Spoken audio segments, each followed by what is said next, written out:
First of all, I want to welcome you to the Shadows podcast. I am super, super excited to have you on here and to hear your story, to unpack your time as an American Gladiator and your time in your personal life as well, because there's a just incredible story. I heard you, told you recently on Isis podcast, which definitely, folks, definitely go check that out. She's doing a really good job with that. But welcome. Thanks for having me. Thanks for doing this. Absolutely. And we are going to be right up the road pretty soon in California. So how's California weather right now? It's perfect. You're going to San Diego or where are So you I'm going to going? be Edwards, which is around like Lancaster, Palmdale. It'll be warm. Yeah. Yeah, Joshua Tree's right out there by where we're going to be living. So bucket list thing. Yeah, if you fly, it's a long drive in the heat. Is it? Yeah, I drive by Lancaster because I go to Mammoth and Bishop to rock climb all the time. So the I see all the beautiful planes and helicopters and wish I could fly one. I'm very much looking forward to the outdoorsy stuff to do there. So that's definitely So so much more to do there than there is right good. here. I want to first get started with a couple of rapid fire questions for you. First of all, a book recommendation. Um, the Bible. Good one. Good leadership book. I think I'm reading like five different books right now. I'm always reading a lot. Oh, this is a great one. Um, A Beginner's Guide to Constructing the Universe. Oh, If you've never read it, The Mathematical Archetypes of Nature, Art and Science. That's are, really awesome book. are you like me? Um, You mentioned five. I'll start reading one and then I get about halfway through it and then I start another one that intrigues me. yeah, I like to read more than, yeah, I like the info, but I also, yeah, I have a lot of interests and they're all passionate. Okay. Curious mind. All right. Next question for you. Guilty pleasure. Um, Dates. Okay. I love date. I don't eat a lot of sugar, but I could eat an entire package of dates. Really good dates. We have some out here, not far from where you're going to be. They're so good. All right. I know it's silly, but oh, and hard kombucha. That's about all the alcohol I can handle, Okay. usually. Next one for you. What is that workout song or that song just driving down the road that you would be embarrassed if anybody else knew you listened to? Mm. It's I'm like I said, a lot of passions. I also have a lot of moods. So I would put on and sing loudly to Aerosmith, lots of Aerosmith. For I might be embarrassed because I can't sing as well as Steven Tyler, but In our yeah, heads, that one, yeah, probably that. go to Aerosmith song. Um, uh, Gosh, well, I was just listening to Sweet Emotion. Okay. Um, what else was I just listening to? So you'll have to forgive me with my COVID brain. Quick recall is like the hardest thing for me right now. So as soon as I start to think there, it goes far away.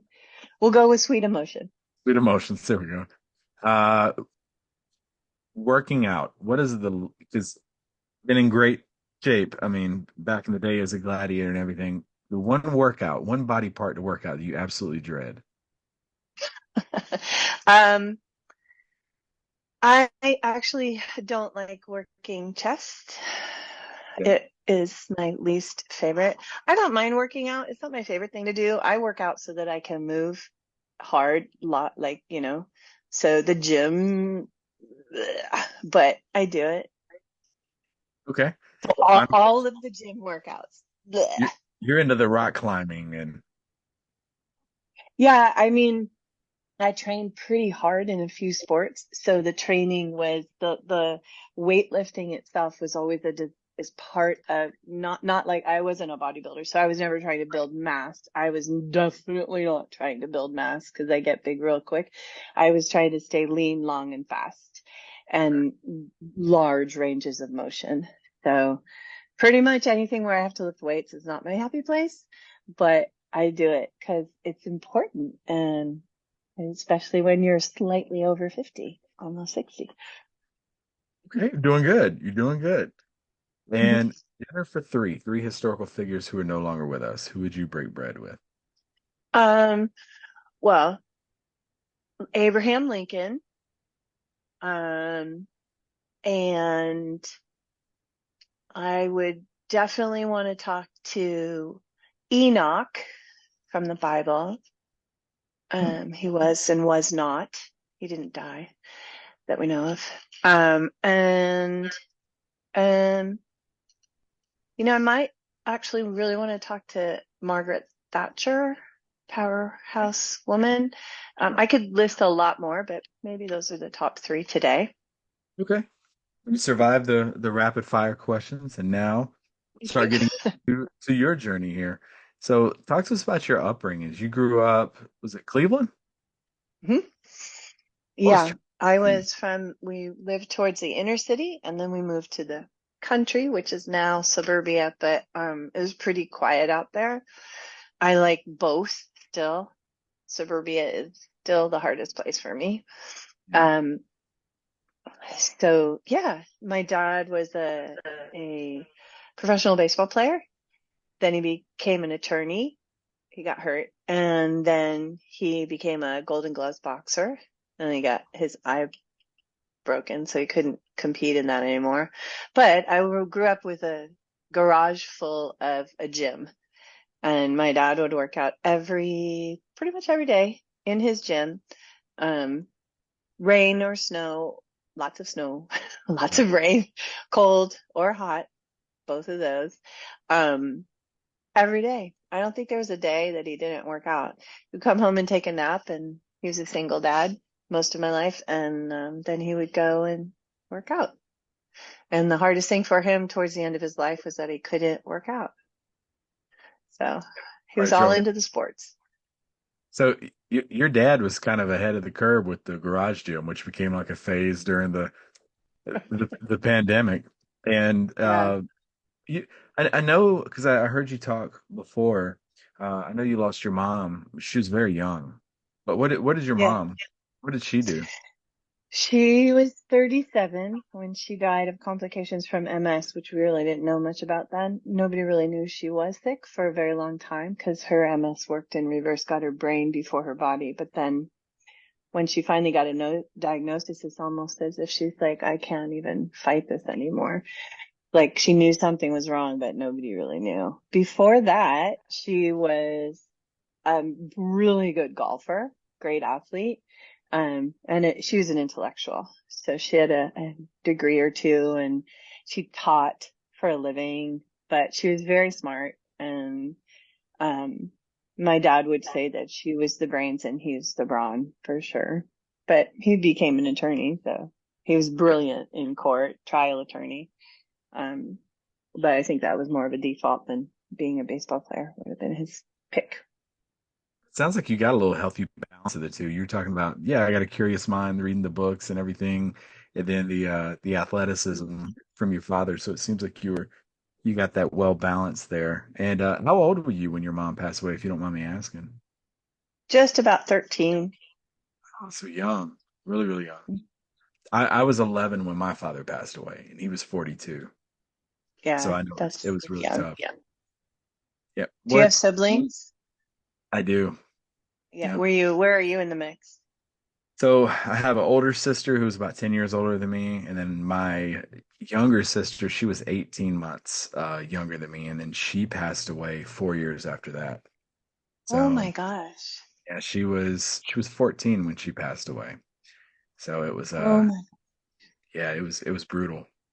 But yeah, I mean, but we learned so much from those moments. And what is something that you think that uh, through that adversity and that loss that, helped you, now in your 50s? I've actually not lost, well, I've lost my dad now and family members, but I had lost a lot of friends because of my choice of life, adventure life, whether in the arts or in rock climbing and hang gliding and river rafting, all that stuff. So I wasn't unfamiliar with death, but the thing that I learned about 10 years later, 23, 24, that I had never learned how to grieve. Mm. And I was blessed with some indigenous people friends, some Native American friends who really learn, and also some inner city, some African. I think one family in particular, they're actually the grandparents were from Africa. But they really knew how to, oh, and some Latino friends, their families really grieved and they Yeah, really celebrated.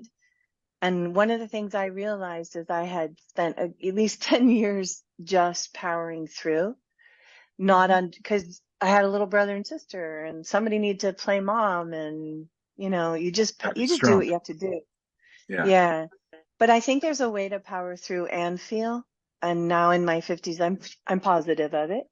And so there's giving people, because I do believe the Western model of just power through and I can do it on my own and I'm self-care, self-sufficient, but that's a really broken model, and it doesn't have abundance anywhere in it. It has depletion. So through the losses, and then having grieved my mom, having grieved my dad and a lot of other friends, I've found that having the right community around you and really learning how to have relationship, be vulnerable, not judged, just giving people space like you would for a little kid. If they fall and they get hurt or something really hard happens to them, you just hold them. They don't even understand your words necessarily, but they understand your presence and it's safe. And I think we kind of all need that. So building that community and allowing people to have space and be reciprocal with that, um, allowing yourself to be vulnerable is absolutely key for full health and thriving. And that is always been I always wanted to thrive, not survive, but I learned how to survive out of default. And it was very unbalanced. But my chosen survival techniques with athletics and the arts were so, I loved doing them so much that I was almost, like in a super high state of yeah, what we now know in neuroscience as a frequency, electromagnetic. I was in a frequency of almost bliss because I was so happy doing what I like to do, and having disciplined myself to do it. So I can definitely, grieving in a vacuum is not really grieving. There is community, back to community. yeah. I like how deep we're getting on this because I'm the same way. I didn't grieve for, gosh, because I was the got to be strong for family, got to be strong for your mom. Got into Started getting into relationships, and I just kept, I heard the term once before. It was bowling balls in the closet. Just keep stacking them in there and not grieving at all. But yeah, really, really, like you said, a broken model, and yeah, it's something you got to get off your chest and talk to someone. That's why I'm glad to see mental health. All these other agencies are, starting to get a lot more love. What were some of your aspirations as a kid? Did you know that dance or anything athletic was going to be in your future? Oh yeah, I wanted to be. First of all, I was going to be a dancer. Yeah. I mean, by age 4, I was begging to go to dance class. Finally, I think at age 6, I got to go. I would dance around the living room all winter long, all weekend. When we had a record player, my dad played honky tonk piano and he had all this great old music, and I would just not stop. Um, and then my dad got Sleep. us That's how you do all, it. yeah, just force my parents, Yeah. make them submit. Um, but I always wanted to get trained. I always wanted a mentor in all the stuff I like. But my dad gave me, I didn't want to be a female boxer. I didn't want, that was not my happy place, but I got my own speed bag and boxing gloves at age 3 or 4. I think we all did. Um, and then I also really, really wanted to fly fast planes and helicopters. I wanted to be in the Air Force. I thought I would be a really good like Green Beret. I could like do it, right? I'd be the Okay, yeah. first woman, first women. Like I just didn't even like there was no question. But I got injured in high school with an injury, had a couple knee surgeries, and by the time I was a senior, no military sector would take me, not one. And my grades weren't the best. I was the hardest working a C student. I just don't learn by sitting still. So I learn really well. Like I'm always learning, but not by sitting still. That Tough times. model, not my favorite. Um, yeah, so when I was very young, I was going to be a professional dancer, um, probably an actress as well, because I watched, like the Gene Kelly and Sid Charisse, and like I was like, oh well, got to do that. And then I wanted to be a scientist or a doctor, in addition to flying fast planes and helicopters. I thought I'd be a good doctor. I'd gone to a lot of doctors because of my knees and stuff, and I'm like, gosh, some of these people are not very good to be around. I could be good at this. Um, and then the biggest one is I wanted to be a mom, a wife and a mom. Um, and yeah, so then I was told I couldn't have kids around 30. And by then I had already had some major health issues and I uh, was really bummed. And then I ended up getting married at 35 and ended up having two miracle Oh, babies. wow. Yeah, I didn't bother going to explore all the reasons why they said I already had enough of doctors at that point. I had been given some medication that was really, really toxic for me and lost a couple of years of just being unable to function. So I was like, I don't even know if you're right on this one. So I had some words with God on it. And then I ended up married and with two bambinos. They're super active too, so they count for two each. So technically I had four. But Well, yeah, how did you hurt your knee in high school? I was doing too many sports all at the same time. And I had had a whole day of a workshop for tumbling and because I wanted to fly. So if I couldn't fly a helicopter or plane at that time, I learned how to tumble because I was inspired by the Olympics. And at the end of the day, they said, well, you can't do this particular thing because of physics. You're just too tall. And I'm like, I bet I can do it. So I learned it. I worked all day on it and I got it. And then I was warming down. And my coach is like, you're out of the gym. You're too tired. I'm like, I didn't do that one well. I'm going to finish on a good one. And then I finished. The last So, one. yeah. So had I listened to my coach, Mm. I would never have had knee surgeries. I had a great coach that was in gymnastics. I had a great coach in track, in tennis. I did all those pretty seriously. And then I had to dance. So that was like that's going to happen. So I was really, really bad at basketball and really good at football. So I Okay. should have probably been a volleyball player. I love volleyball, but somehow I was a little more drawn to the individual sports. Maybe because I didn't want to let anybody down. I didn't ever really fully analyze that, but yeah. How did you go from, I know you went from a knee injury to, you were doing Broadway for a while, weren't you? Yeah, I went to, so after high school, um, I had lost a lot of potential scholarships, I was a high jumper and, um, that was early in high school. So I had my first knee surgery at age 12 and it was the wrong kind of surgery and the completely wrong rehab for the high level of stuff I was doing. The doctors did not understand. Um, and then I had a knee reconstruction, ACL reconstruction in sophomore year of high school. And that really never went that great. I just got kind of slower. I was a really fast white girl and I got slower and I could never high jump again.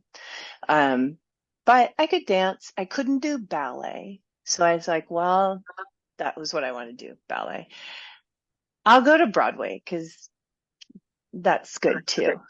Yeah. So I saw a Bob Fosse show come through Cleveland called um, Dancing.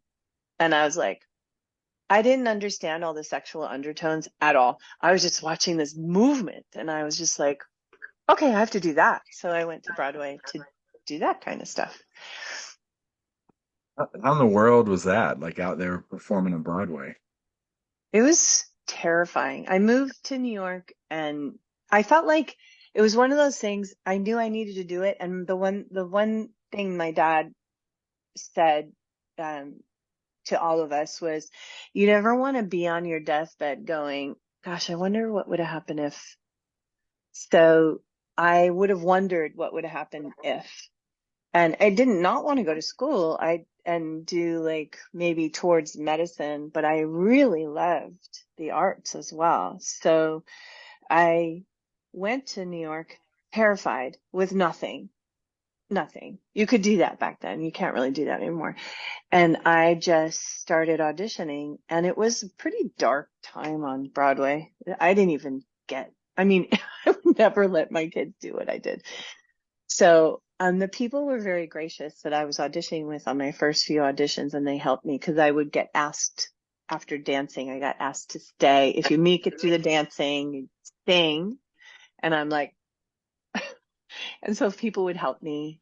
And then if you make it through that, you might even have to read. And I was like, and they helped me with that. And then I realized, oh, I really, really like this. And I went more towards the acting, really fell in love with Shakespeare, trained my butt off as much as I did in dance as I did with as best I could with acting and vocal stuff and singing. Ended up at NYU Tisch School of the Arts and really, really liked the work, but I'm not, the lifestyle isn't my lifestyle. And I really was confused about the difference between theater and film, where here's your mark, okay, go, or TV. I'm like, wait, where's the rehearsal time? And so then I worked a lot in LA from New York. And so I would get jobs behind the scenes to figure out how that worked. And I found what I really loved is, I was never really that great a dancer. My sister was a great she is a great dancer, but I loved the whole uh creation and offering that to the audience. So I like working maybe more like if I look at it now as a producer, as a director, as a writer, and I've never seen myself. My brother is a prolific writer. Um, my my kids are good writers, but I've never seen myself as that. So this is my new exploration. I have a lot of stories to tell. Even way back then, I thought of ballets and plays and films and storybooks. And so now I'm moving towards that, trying to create space in my life to be able to be creative in that way now Wow, as well. it's really cool. That's good to Yeah. hear. And how in the world did you go from Broadway to the red, white, and blue American Gladiators? So in New York, I of course always had to go to the gym. And I was at the time probably the only dancer in the gym. I don't know. And a friend of mine owned a gym called Better Bodies, Brian Moss. I think I mentioned it on Ice's podcast. And he got a call from American Gladiators for a rock climbing bodybuilder. And I said, that's an Very specific. oxymoron.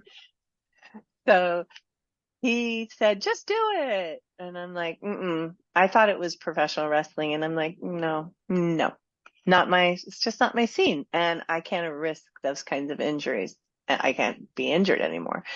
And, anyway, they called again like 3 months later and he, told me that they were in Reno, Nevada on tour, which is a great climbing area. There's climbing near there, near Tahoe, Reno area that I wanted to go to in the winter in New York. So I'm like, okay. I never thought they would hire me. So my audition was actually being in the live show. And I happen to know how to deal with a live audience, no problem. Kids, no problem. And I happen to be a pretty decent athlete, so super competitive and did not want to lose. And the gladiators were like, "Who's this skinny white girl?" And because I look big on TV, but I'm was like 125, 30 pounds at Yeah. 5'11" and a half. So, but I look larger in on screen, and but I did well, and they were like, "Okay, she can stay."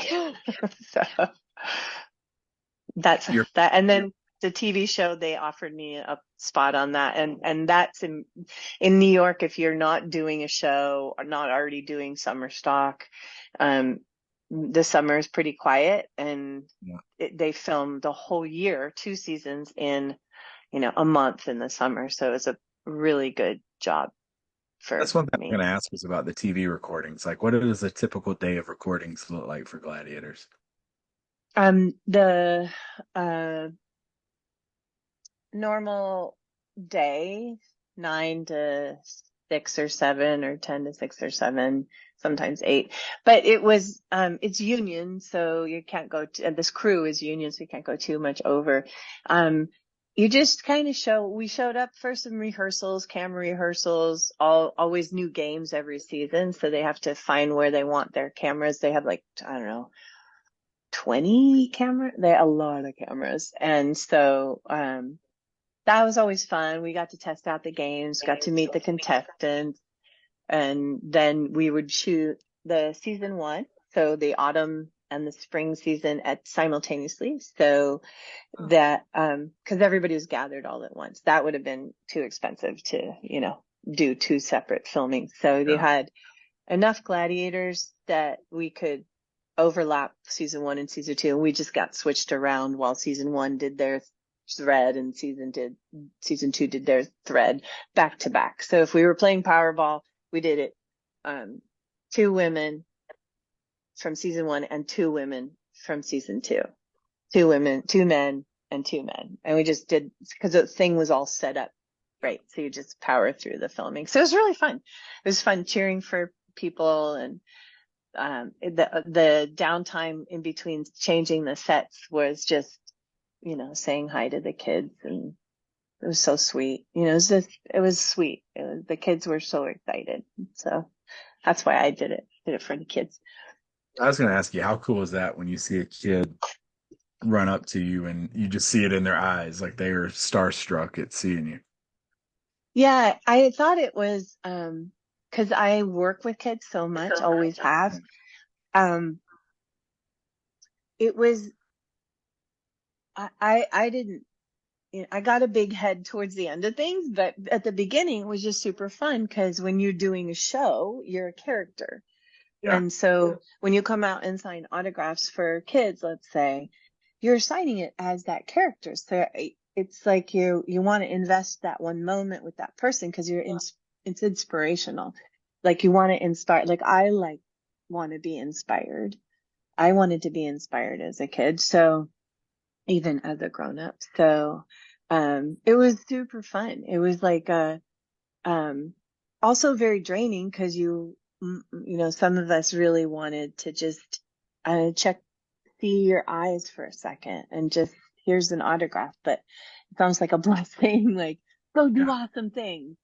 You can do it too, kind of thing. So yeah, it's beautiful. How hard was it to come down from, playing Elektra to being Salina? How difficult was that? Mm, I don't think at that age I'm definitely not as grounded. I mean, having your own kids makes all the difference in the world. It changes everything. At that point, I had a dog. She was amazing. She got her own outfit for the show as well. Um, she worked in film and stuff, so she was easy to bring along. But I don't, I was still, right in that moment when I was starting to realize that I was powering through life. So I just put on a different hat. I just kept putting on different hats. So here I am in the Gladiators, fully in the Gladiators. Okay, now I got to go. I have a weekend. I have 2 days off. I have to fly and go do this gig, this modeling gig or whatever. And then I come back, I put this hat on. And then I go back to New York and I put this hat on. And I have phone calls to make this happen. And so I was just moving so fast that I didn't. In the same thing with the Broadway world. Like after a show, I leave out the stage door and go home and go to bed. I'm exhausted because a lot of times you have rehearsals in the day as well, or you have other jobs that you're doing in the daytime. And I'm like, I'm not, I think I probably can count on two hands out of all the years how many times I would go out and party, or just go out and have dinner. It's just wasn't my thing. I need a power down. I'm an introvert, so I give everything to an audience, or if I'm teaching to my students or whatever, and then I want to be alone. So, Recharge internally. yeah. Yeah. Yeah. Question for you about the name. So you had, uh, that's you before we started recording. I was like, loved your first name, Shadow. And I did too. you went from that to Elektra. So talk to us about your character names that you had for Gladiators. Mine was I called my brother, who's a Stanford University double grad. He has also since then done many degrees. He's a historian and an art historian, and also a great athlete, but definitely the intellect. And I was like, okay, I need a name. It's got to be cool. I am not having a name like that. He didn't know what the show was either. We didn't grow up with a TV, so So you had I've like never creative actually. control over picking your name. No, not really. They said Okay. go pick some names and we'll okay it. But I was pretty adamant about it, and I had a reason why. So, I don't really know how the other gladiators got their name. I don't know if they picked them or they got picked from a few of them or whatever, if they were named. But, I asked my brother for some suggestions and he came up with Elektra. The Roman goddess Elektra is a good character. The one, the Greek goddess, not so good, not good, very not good. So It's the one with I the K, went, right? yeah, the one with the K. So, but the Roman goddess, which is the one I picked, she's good. So anyway, they made it into a K to make it there. Looks It's cooler on there. the with the K, I guess. Huh? I guess it looks cooler with the K versus the C. I guess so. And then they own it as well. I didn't Yeah. own it. It's like So putting a Z on the end of anything versus an S. It looks cooler. it does look cooler. Yeah. So What yeah. was your favorite event? Oh, Powerball. Powerball. Yeah. Yeah, because I played football as a kid. I was really good at it. Always so So, intense and we were watching. only playing defense. Yeah. Yeah, it was pretty intense. But I liked the climbing wall, of course. And then there was this thing called Sky Track, which was really hard for long people. But I knew how to do it because it Yeah. was a gymnastics thing. And some people didn't do it, and a couple of people really couldn't do it. So I would always say, I'll do it. It's like a giant crunch Yeah. around the top. You're just holding a crunch. What else did I like? I can tell you what I didn't like. I didn't like pyramid. That pyramid thing, that was super dangerous. That was like scary. So I don't even know if I ever won on that. Joust, my dad liked it because he was a boxer. Joust was good. Yeah, and you have to really hold, you have to throw from your hips. And my dad, I lost one time. He was like, "What? How could you lose that? Throw your punches from your hips." And I'm like, "Oh, right, right, right." And then I Next have season. a friend, huh? Next season. I got Yeah, him next season. yeah. And then I never lost again. Um, and then the wrestling, I was scared of that because I never wrestled. And I had a friend, Bobby Williams, fantastic. He was a Olympic wrestler, and we were in LA. I think we had the same agent or something, but I was like, so I am not winning at this in rehearsal. And he's like, let's go. We're going in the parking lot. And so he taught me like in 2 hours how to wrestle, and then I didn't lose anymore. Oh, wow. So I'm a quick study when it comes to physical stuff.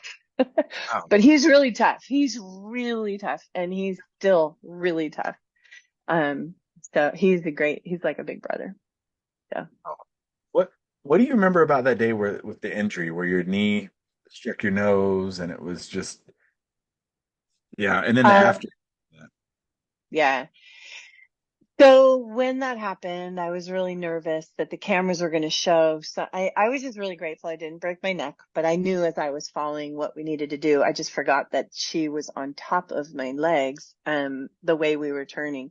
And then when that happened, like split second before, I was like, oh, and I was like, no. And I wanted to make sure that the cameras did not see me distressed because it's about the kids, right? So, and they're going to show that. And you could hear the silence. I could hear on the cameraman's headset, pull in, she's going to. And so I covered my nose. And it was, one of those injuries that's so painful that it's not painful.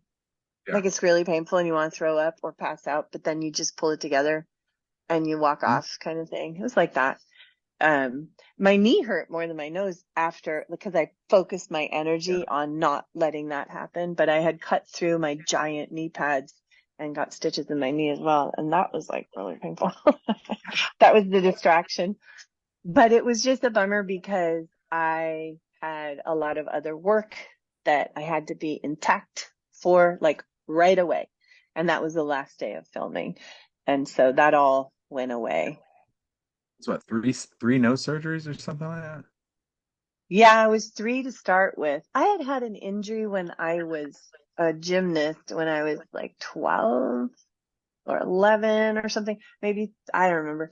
13, maybe right after my mom died. I I also broke my nose. They said I didn't break it, but I landed in a manner where I hit my nose onto my knees, and um I got to the hospital and they're like, "Oh no, you don't have a broken nose." I'm like, okay, but I have black eyes. But evidently I had broken the nose a little bit, deviated the septum, whatever. And when I got into one of the gladiators who had had also nose surgery for injuries said, "You're going to go to we're not going to the ER. We're going to take you to this plastic surgeon." And, cause you got to look a certain way. Anyway, they can't help you in the ER. Anyway, he got in there and he was like really not very nice. And he's like, "So how long you been doing cocaine?" And I'm like, "I've never done cocaine. I don't drink. I don't do drugs." Wow. And he was really rude. And I was like, why would you ask that?" And he's like, "Because you have no septum at all. Only people who do a lot of cocaine do that." "Well, maybe you could ask me another question." And so I said, "I did break my nose when I was little, but they said I didn't break it. But I was in an ambulance for an hour going out of the mountains where I was at camp to one way each way, and there was a car accident." So I was sitting there for like an hour and a half before we got to anyway, they did x-rays and said I didn't break it. He said, "Well, you had broken it, obviously. And then your whole wall of your nose is just disintegrated." I was like, "Oh." So when they redid this part of the nose, they had to rebuild like from other Yeah. cartilage, rebuild the wall of my nose. Well, somehow it didn't work very well because it needed like 5 different surgeries to make all that happen. And insurance from the Gladiators only paid for 3. So it was a long process. It was not happy. We all consider like independent contractors on Gladiators when it came to like insurance and such. Yeah, kind of. I mean, I wouldn't sign that I don't know what everybody else signed because I came on later, but I was like, they didn't have any insurance. And I was like, "No, this is like stunt work." I'm like, "I work at SAG. I'm a SAG actor." I'm like, uh-uh. So my contract was like a bare minimum, if you get hurt, Yeah. and like it was normal independent contractor, like workman's comp Yep. stuff. It wasn't to get back to full force. Yeah. So Wow. Looking back on your Gladiator journey, if you could sum it up in like one word, what would you use?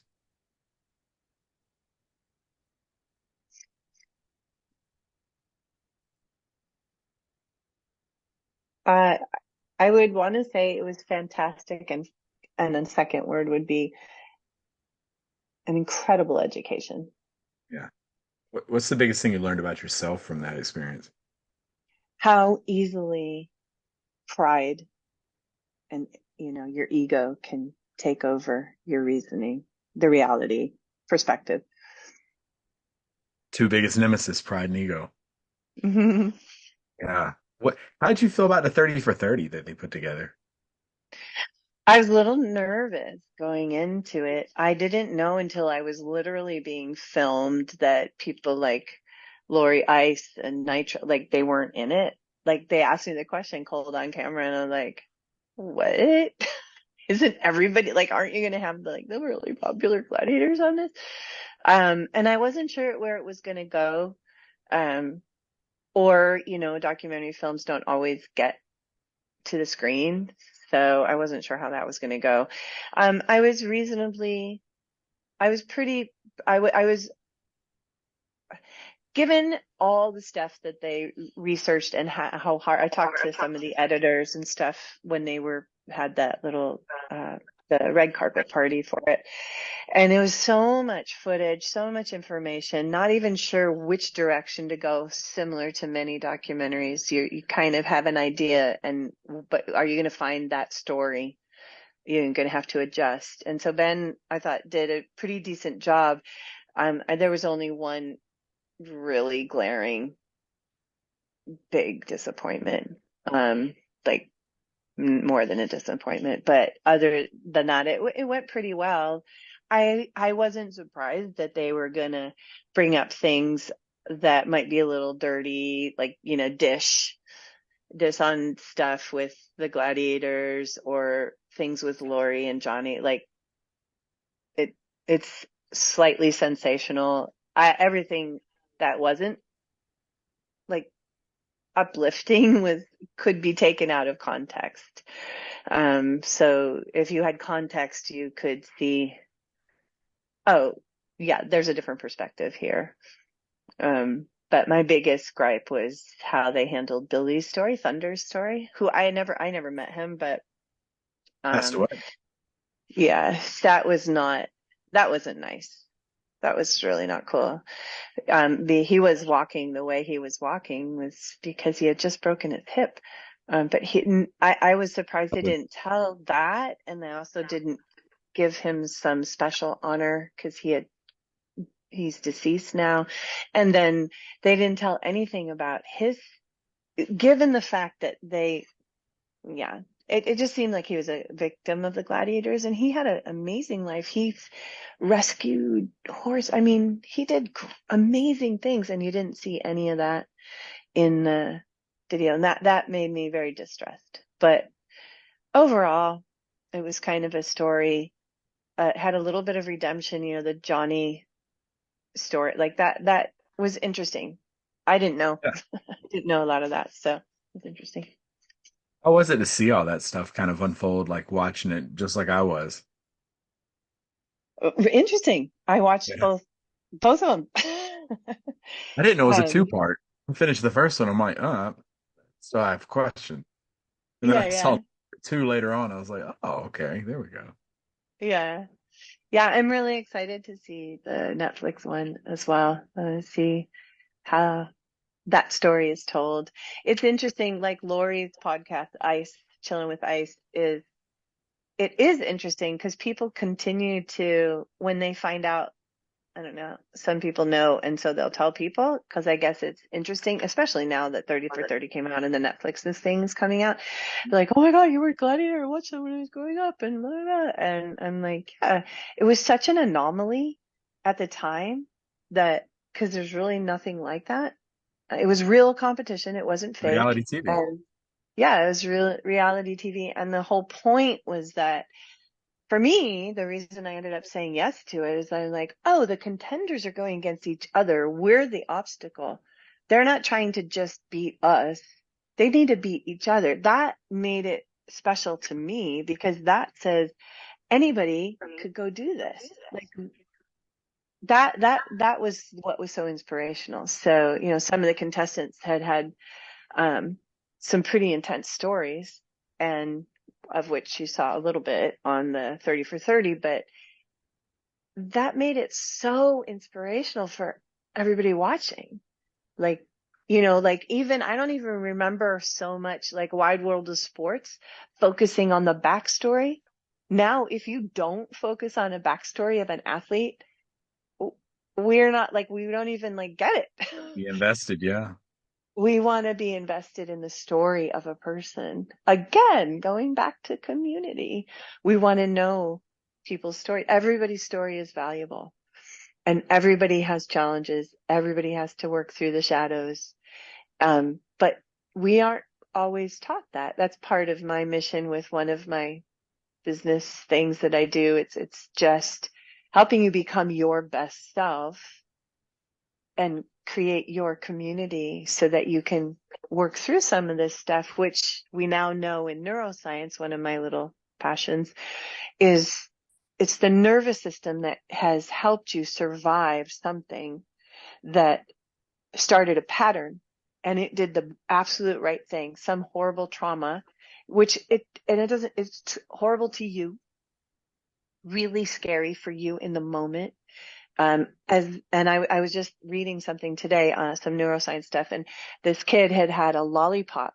His big brother's friend came over and yanked the lollipop out of his mouth. He's very, very little, and he didn't realize that had been his trigger for not trusting people for his entire life. So that it was a trauma to him because Childhood he was trauma. violated, right?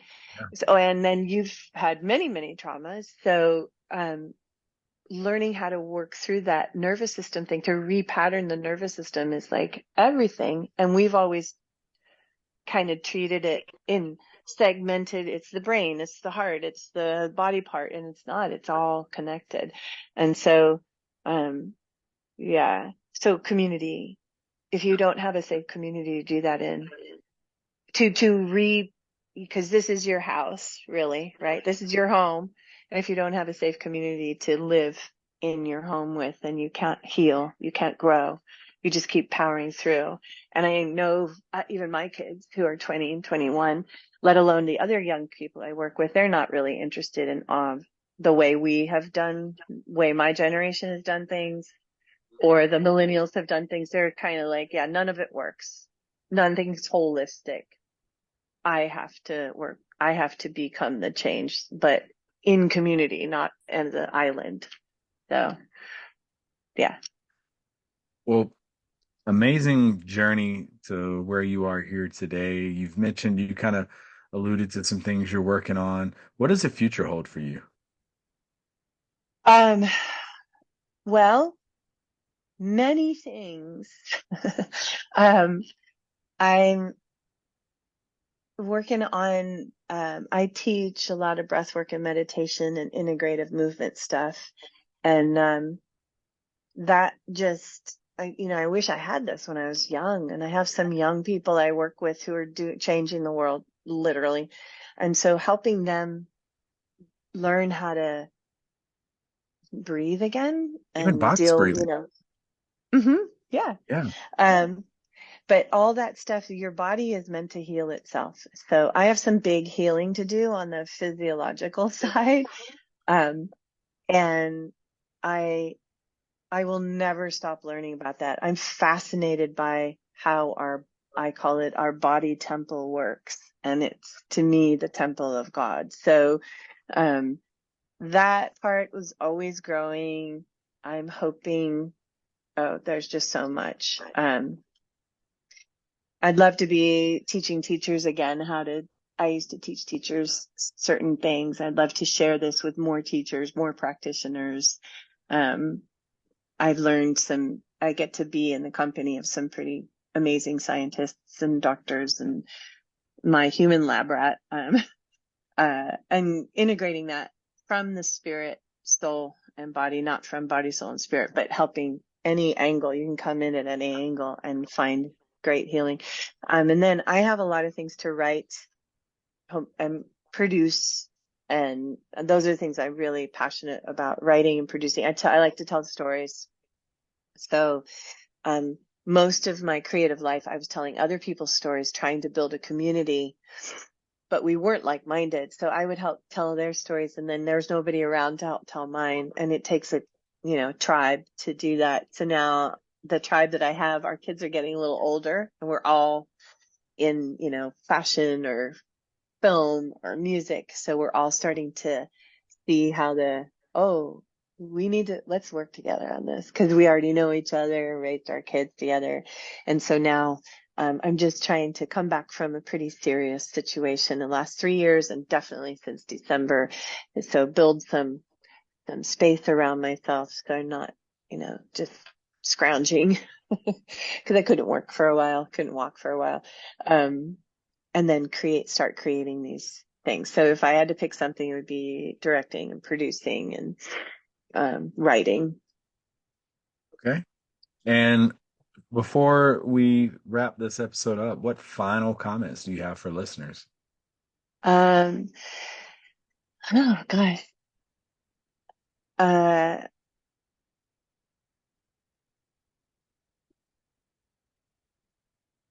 I think it's important to slow down, learn how to breathe,